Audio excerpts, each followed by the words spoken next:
everyone. Welcome back to another episode of the All Me podcast. And this is one I'm really excited about. This is a guest that we've been trying to, get on for a long time as far as his topic and his expertise. And that's, the field of what it takes to be an elite soldier. So, Conor, thank you so much for joining us today on the All Me podcast. Well, Don, I appreciate it, and it's an honor to be on here with you. Yeah, and first and foremost, before we go any further, I just want to take a moment to thank you and everybody else for their service. It means the world to us and allows us to do what we're doing here today. Well, thank you. And it's good to think about all those brothers, sisters in arms that are downrange right now. And I appreciate you keeping their thoughts and prayers and your listeners as well, and also their families back home. I don't think they get enough support sometimes, and kind of did a silent sacrifice. So it certainly means a lot to me. Thank you. Absolutely. So since I've been a little kid, and we kind of talked about this, it's like talking to a hero, a celebrity right now, right? I've always been fascinated with the military, especially, elite forces like the Navy SEALs. I've watched countless documentaries on this. I bet I've seen Lone Survivor 100 times.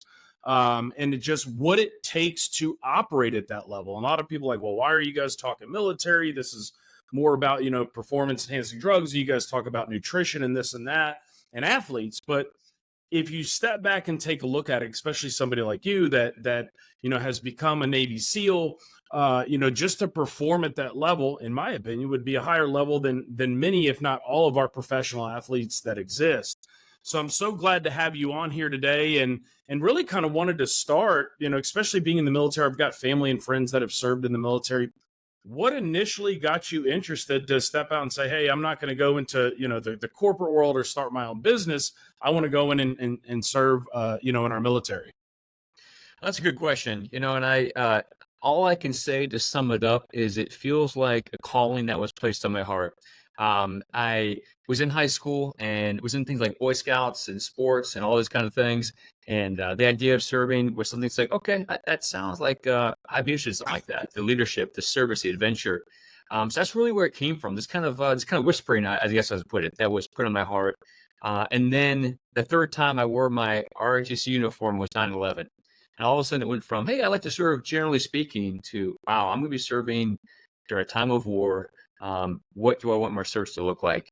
And through a series of events, I was introduced to a SEAL a few months later, and that just crystallized everything for me. It was like everything made sense. I couldn't stop thinking about it, and really was just calling that I couldn't shake. And the more I prepared for it, the more I focused on this daunting challenge, this worthy cause, the more I felt a sense of peace and a sense of purpose. Okay. So, I mean, it's very interesting, obviously. But so I guess before we kind of talk about you becoming a Navy SEAL and sort of the steps that it takes to get there, for those that are listening that have heard about Navy SEALs and they understand what Navy SEALs are, what does the acronym SEAL stand for? Sure. So SEAL stands for Sea, Air, and Land. And that represents the three environments in which SEALs are trained and prepared to conduct special operations missions. So it is our country's premier maritime special operations force.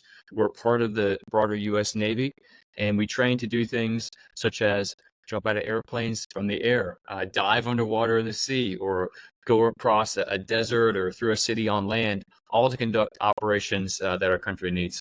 Okay, so like a real life superhero. Now, is this something like when you get into becoming a Navy SEAL, is it something where you've got to do, a certain amount of time in the military and they invite you, or is it something that you can go to basic training and say, hey, I want to be a Navy SEAL and just sign up? What is that process like? So you can go right off the street and apply and to go into SEAL training, or you can come from big Navy, from the fleet, and also transfer into SEAL training. So you think about it, there's officers and enlisted in the military. I went through the officer pipeline through ROTC. So I applied for a spot right after I got commissioned in ROTC. And essentially, it's a one-shot deal, meaning if I make it through, I could become a SEAL and serve my time as an officer in the SEAL community.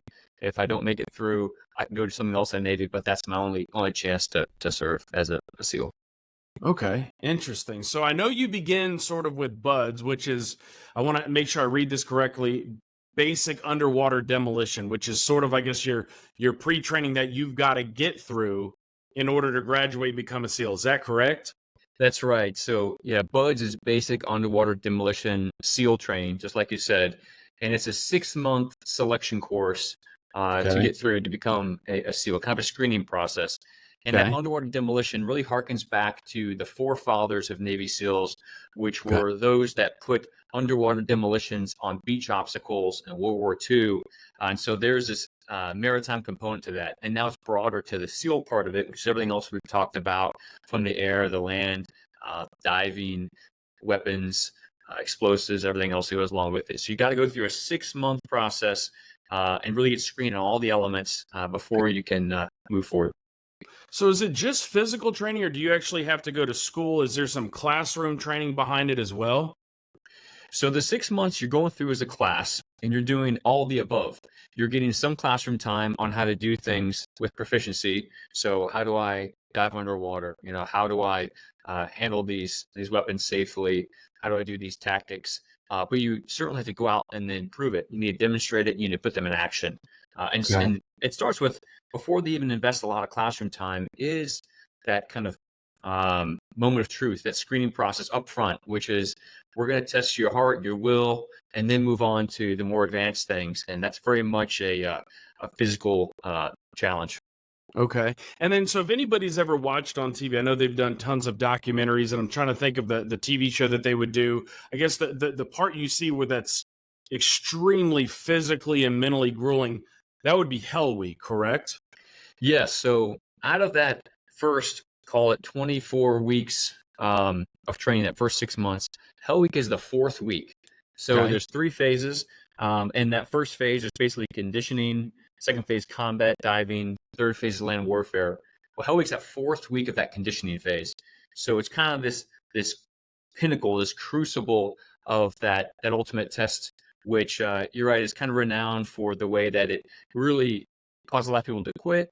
It can weed people out. It kind of lets you give a chance to look inside to see if you really want to do this, or really go through a definite test that lets you know that you have what it takes, and then your teammates do as well.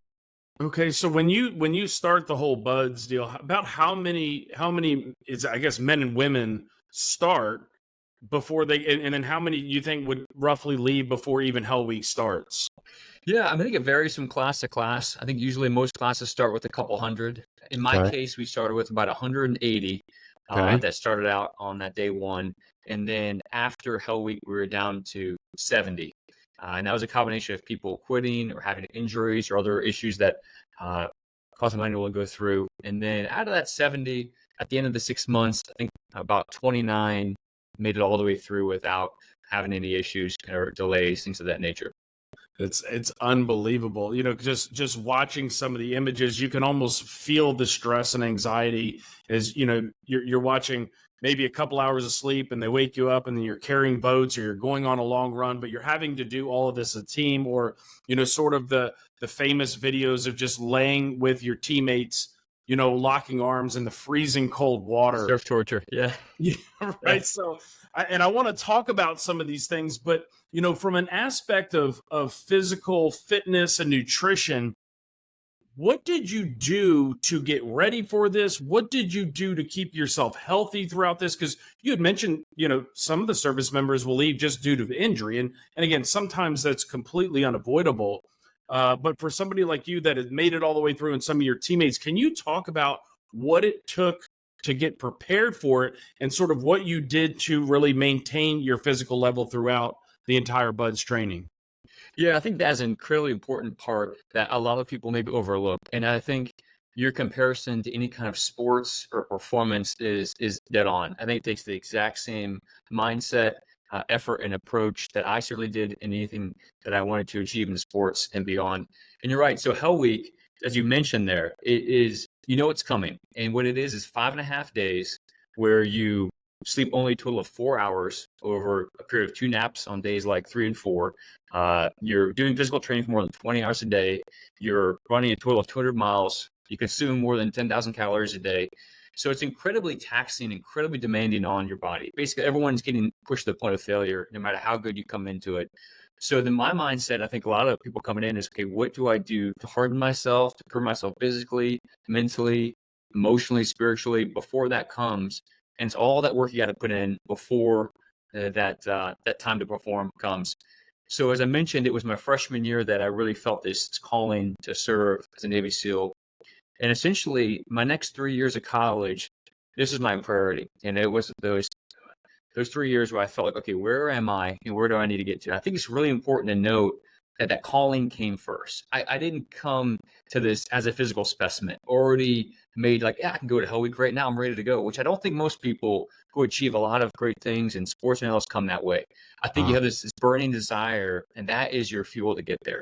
So here I was, sophomore in college. I could only do about 5 pull-ups. I hadn't really swam competitively since kindergarten. I was okay, but not great. So there's a ton of things I had to do. So the first thing on the physical side, I met with a personal trainer. And he's like, all right, I've been an endurance athlete to that point. I was on the cycling team in college, did track in high school. He's like, we're going to put about 20 pounds of muscle on you. And we're going to put you a rigorous program to do that, to get your strength up. So I did that for 6 months. Meanwhile, I was like, all right, I got to learn this combat side stroke, this technique. So I did multiple classes. I met with swim instructors. I trained multiple times a week for years, perfect my stroke, get my swimming better. And slowly the results came. I get better and better. And also I wanted to put a lot of miles on my legs. You know, a lot of people, I mentioned 200 miles in just Hell Week alone. They worry a stress fracture. Your bones, your ligaments take pounding. So I laid this foundation of high mileage. And I did a marathon during that time just to prove I could do it, to have that confidence boost. You know, there's a 15-meter underwater swim. I did one of those on my free time. Again, just to feel like I'm coming in here ready. I'm testing myself and coming in. So a lot of time was put in before, I stepped out there, and I felt like I was ready. But again, even with that being said, I was pushed to exhaustion. So that mental preparation was incredibly important as well to get through it.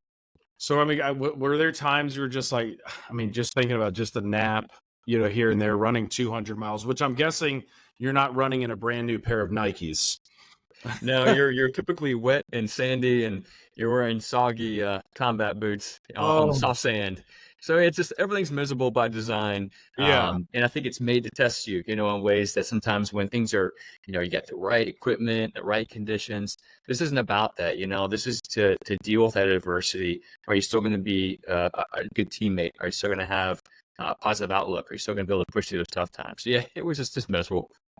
So I guess, I mean, if you're ever deployed for combat and all that sort of stuff, that's where your training kicks in. Like, I've been here before. It's been worse than this in training. Yes. Kind of like if you watch the whole documentary and have studied Michael Jordan, that was sort of his thing. I'm going to practice. So when I go to play, it's not as hard. He was always practicing harder than he played to get you ready for that. But was there ever a point? Because, you watch some of these service people, they ring the bell and they're like, I'm out. I can't do it anymore.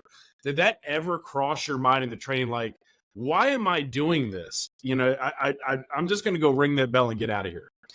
It didn't. But I will tell you, when I think the human body is pushed to that point of extreme exhaustion, the mind is looking for relief. And for me in particular, all those thoughts that I had during my training and years leading up to why I'm doing this, the things that reinforced my will, oddly, I couldn't conjure those up. Like, they didn't come to me. They didn't give me solace. And so it really taught me this lesson of, like, in those times of difficulty and stress and exhaustion, I think you need to trust in the decisions and the commitments your heart made, well before that. I think the mind is these kinds of phrases, a great servant, a terrible master. I think the body can be as well, in the sense of you want to let it follow your heart and the decisions you made. And that's kind of what I did. I trusted in the decision I made, and I just kept pushing through and kind of focused on one evolution at a time, which is a common SEAL phrase, not to get overwhelmed by the moment, but kind of take things one step at a time. And I think that the thing about quitting, as you mentioned, it was interesting to see who quit. Our instructor said, you're going to be surprised to see at the end of this who is still standing and who quit. And that was definitely the case in my class, like all of them. One of our best runners, one of the best obstacle course guys that were college athletes, physical specimens, quit. And it was kind of shocking to us. And then guys that were physically unassuming, younger guys, 19 years old, that didn't look like much, were still there. And they were great teammates, great attitude, and they never gave up. And it goes to show, like, ultimately, all this physical stress, bugs, everything we're talking about whole week, it's really a test of the heart. And I think a lot of that applies to sports, where there is such a mental side of this, where you have enough, you have the gifts, but how do you corral the heart and the mind to achieve these great things? And I saw that as well. And I bet that's really transferred over into life post-military and everything that you're doing, especially if you got a family and stuff, just understanding teamwork and not quitting. And, I made this Yeah, commitment to myself.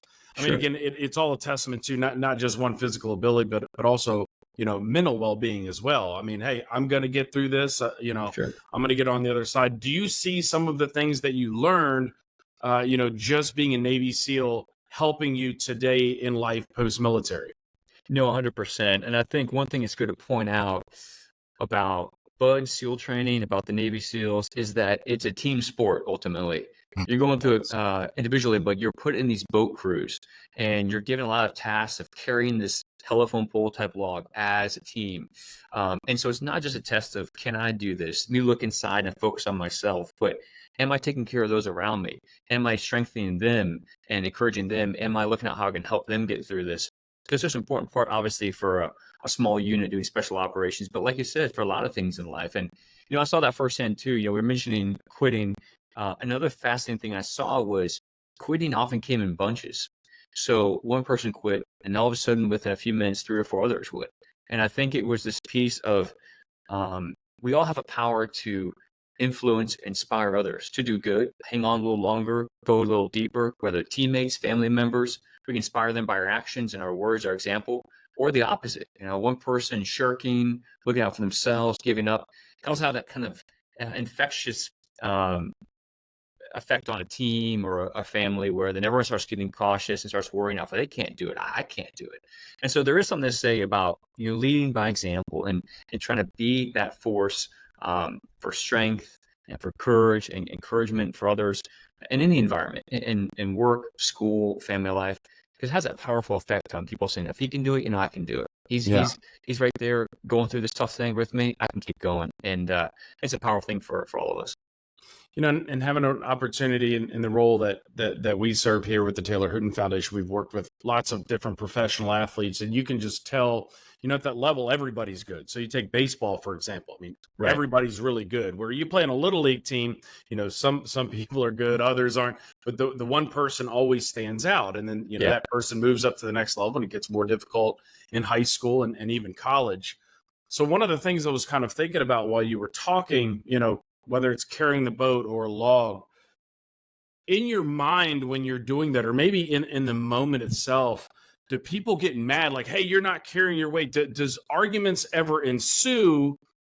And being one question, the other question is, I mean, what are guys saying to encourage each other? Like, guys, we can't quit. We're here. What is that conversation like? Because obviously, in a team environment like that, so regardless what you're doing, I mean, you're doing something very strenuous that I Right. could see, especially on low sleep, I could see people becoming very angry.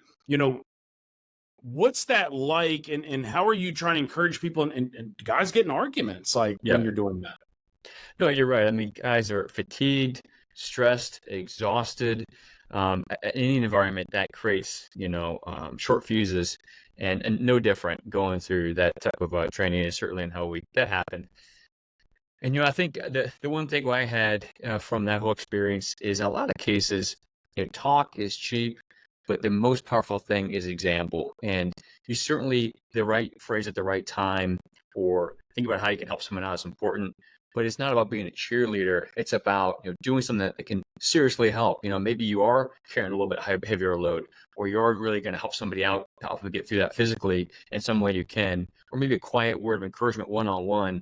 But it's not about, hey, look at me, I'm saying the right thing. It's about, I am going to go through this with you, and I'm going to show you through my example that I'm not going to quit, and I'm going to take on any load I possibly can to help us out. And that speaks volumes without having to say a word a lot, And I think those people get a lot of respect in the SEAL teams, and there's kind of this humility of, I can't solve that pain for you, but I'm going to do everything I can to take it from as much as I can, and to make sure I'm doing my part. And that's just inspiring to see. Yeah, that's just fascinating because you could quickly see how a fight would ensue or an Yeah. argument. would ensue. But again, at that level, you're all professionals. You're all in it for the same goal, sort of a team going for the Super Bowl or a team going to the World Series. Like, Yeah. guys, what do we do to work together? Because you hear a lot about teams that win World Series or Super Bowls. It starts with the camaraderie in the locker Yes. room, right? Everybody's Yeah. got to be on the same page. So while we might argue or bicker, at the end of the day, we know what goal we want to achieve together. So I Yeah. want to kind of step back on the nutrition piece. You had mentioned 10,000 calories a day. Now, that's not hard if you're running to McDonald's and you're getting, a cheeseburger or something like that. What sort of food, number one, are you eating? So, how, is it spaced throughout the day, or are they doing, your nutrition program in a way to maybe stress your body out just like it would be in combat because you might not have food? Can you kind of talk about the nutrition aspect? I think that 10,000 calories was kind of the estimate I heard in Hell Week, which is while you're doing 20 hours of PT, you just have to keep enough calories going in. And it was every 3 to 4 hours. I think, in bugs and SEAL training, it's not a test of let me starve you and see how far you can go. There's certainly other trainings that we went through that does stuff like that. But it's, we had to get the calories in because we're doing something so intense. I wouldn't say the food was always the most delicious, but they were thoughtful about the volume, and there was an expectation that I can't let my energy lag. I can't let my team down, so I need to eat enough to get through this. And then when you get through the training, I was really impressed to see the SEAL teams over the past couple of decades really invest in nutritionists and programs and plans, just like a lot of athletic programs have learned how powerful that is. And a lot of guys that really take that on board. I certainly did see what you can do to keep yourself strong, and I miss that strain. So it's definitely something where it's you have to eat to maintain that level, and need to be smart about getting the right balance. And I would do to see that. And training at that level, it's one important, obviously, to keep calories in your protein, carbohydrates, and sometimes that's very, very difficult to do through food. So if you go back to the professional athlete in a minute, where, they've got a very structured day. Okay. So, but you can't go eat 20 or 50 grams of protein right before a game. So you would use dietary supplements and vitamins and different things like that to keep nutrients in your body. Is that something, just in general or personally talking about, the supplement use, are those sort of things used to help keep your nutrition up so that you can operate at peak performance? Yeah, definitely. I think it's certainly commonly used, and the benefits there, particularly like you're talking about if you're on deployment or something where you don't have the regularity of the volume of food, the calories, but also the nutrition that you need. I think it's very common to think about how can I supplement that. But we're talking about things like that are very innocuous. We have drug tests as well. We're not doing anything crazy, but yeah, I think there's definitely time and place for that. Yeah. And I mean, I could see, especially as it would relate to, performance enhancing drugs, that would be a temptation for some, just like it is for athletes. Like, hey, I need this to get to the next level. And, at that level, obviously, you're getting drug tested like they do at the professional level. But that was of interest to me, just because it's like you are performing in that peak level, and it's hard to get all. I mean, again, if you focus on Hell Week, that's one thing, but it's what does it take to get prepared for that? And then afterwards, it's not like you can just go sit on the couch, drink Right. beer, relax, do that sort of thing, because now, you've now graduated, and at any time, I guess you need to be mission ready and physically fit, in case you were deployed. Yeah, absolutely. I think you're certainly in SEAL training and beyond. There's that constant question that I felt in the back of my mind of, do I have what it takes? Am I going to be ready when called upon? Which I think anyone who is competing, performing, putting themselves in a spot they're going to be tested, you're going to have that constant question. And I can see how in that environment, that leads to, there's uncertainty. You just don't know until you're in that situation. It can lead to the temptation of, well, me get certainty by, again, performance enhancing drug or something of that nature. I kind of saw that question ultimately as it's really a question of, like I was saying, of the heart, or a spiritual question of this: how do I deal with this uncertainty? I don't know. How do I trust that I have what it takes, that I've done the training, that I'll be ready? And really had to do some introspection on that, and then realizing the downside, the risk I would be taking. I think for a drug, it just wasn't worth it. But Yeah, and the only other question I had just kind of from a mental standpoint is you're thinking about some of the training that you guys are going through. Let's focus on Hell Week just because that's very grueling. And I'm in my 40s now, so it's I always tell people it's like starting an old Buick. Sometimes you get up in the morning, you're sore, your shoulders hurt. You had a workout the day before. That's completely different. Where, I mean, when you wake up in the morning, you might have a headache, obviously lack of sleep. You might be sore from running in these combat boots, these 200 miles. Are you guys allowed to take any sort of medication? I'm sure you have doctors and trained staff there, but are you allowed to say, hey, man, like I could really use a Tylenol this morning? Are you allowed Yeah. to do those sorts of things? No, all those trainings are well managed by a medical team, which I was encouraged to see. I felt Oh, like yeah. there was a rawness to it. They talk about how, hey, I don't think regular private medicine wouldn't really understand what we're doing, how this works. We know this. We know what your body's going through. We've done this, so don't go out in town because they might freak out. But they would do things like that. You'd have things like Tylenol if needed. But they also knew what was normal. So like, yeah, we'll let you deal with some of that pain because it's not going to have any serious long term effects, and you're going to learn a lot by going through that. So there certainly would be some of that. I think it's also why they would be very concerned about foreign-sensing drugs because they're talking about the stress you're putting on your body. You don't want things that are Okay. going to elevate your core temperature or dehydrate your muscles because we're going to push you to an extreme point here, and you can't deal with that. Even caffeine, being careful on how much of that because it being a diuretic, you ingest it. But they would have some things they would do.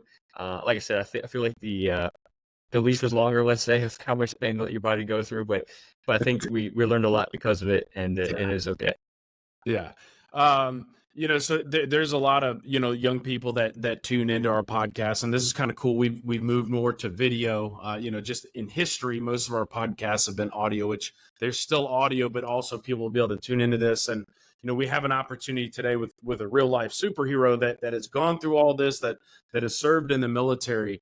And I'm sure a lot of young people are wondering, well, if I want to go be a Navy SEAL or a Green Beret or, anything in the military, going back to your younger self, and you think back to yourself in middle school and high school and even college when you felt this calling to become a Navy SEAL. If you knew now, what you knew then, I mean, what are some of the things that you might tell yourself or these younger people that are listening to Yeah. maybe help them get an edge, or hey, these are some of the things you need to know or be prepared for? If you could kind of elaborate on some things like that. Sure. And I appreciate the compliment. I certainly don't consider myself a superhero. I feel like I was honored to serve with some that I would consider that, and unfortunately some that didn't come back home. But I appreciate the sentiment, and I think the support that our country gives to all the men and women service is great. For those that I would first off thinking back on my experience in the SEAL teams, it was everything I had hoped it would be. It was worth it. The sacrifice and preparation, the experience was incredibly formative, and so I'm just very grateful I was given the opportunity and that I had the physical abilities and the opportunity to do something like that.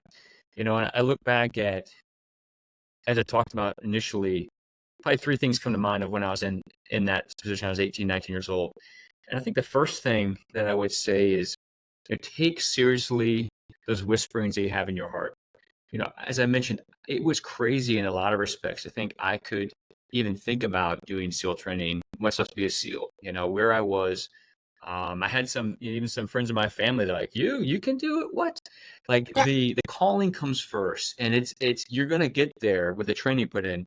But if you feel this desire, that is what fuels you to get up early, to stay up late, to research, to prep, to train, to push, push, push, and then all of a sudden you're there.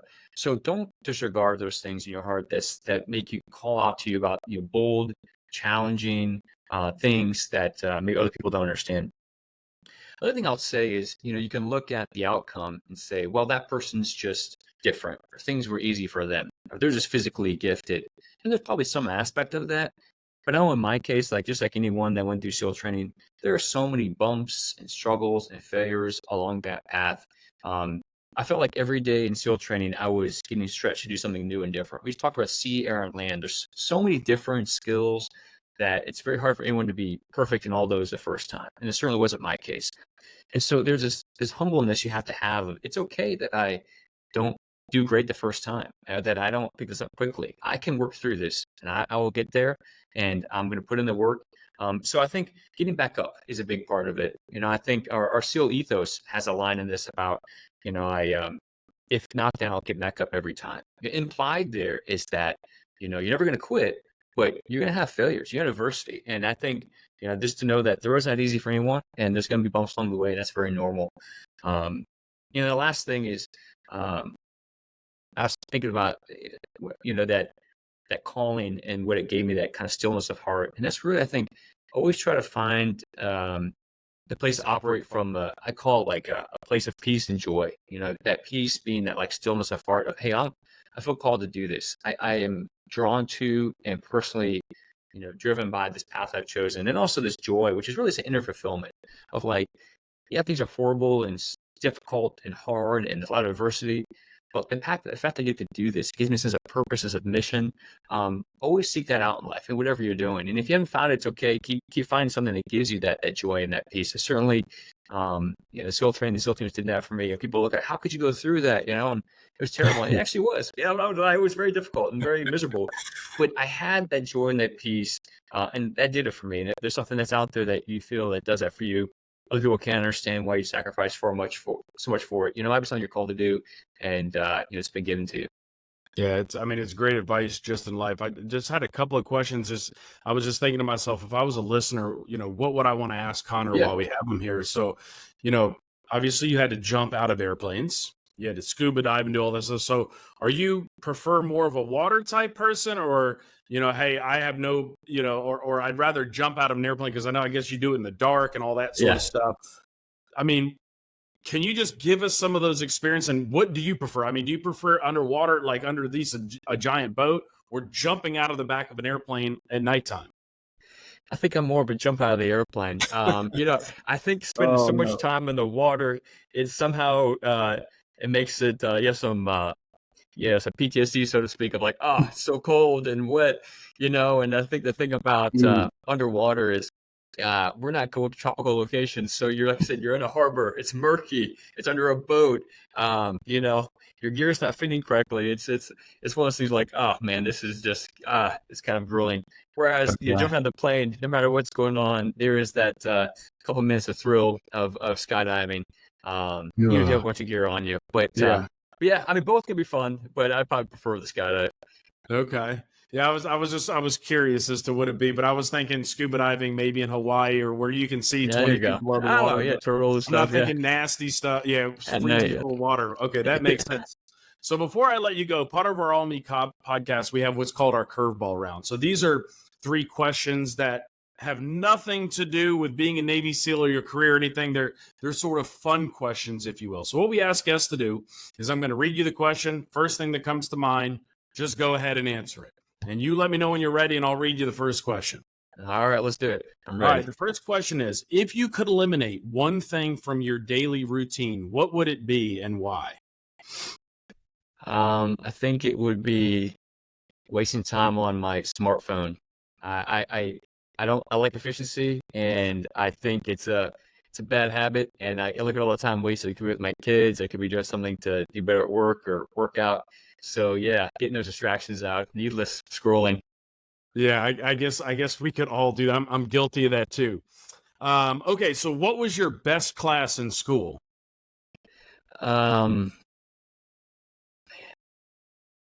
Probably history, but geometry is a close second. I'm not a great math guy, but I don't know what it's about the spatial piece. I just did really well.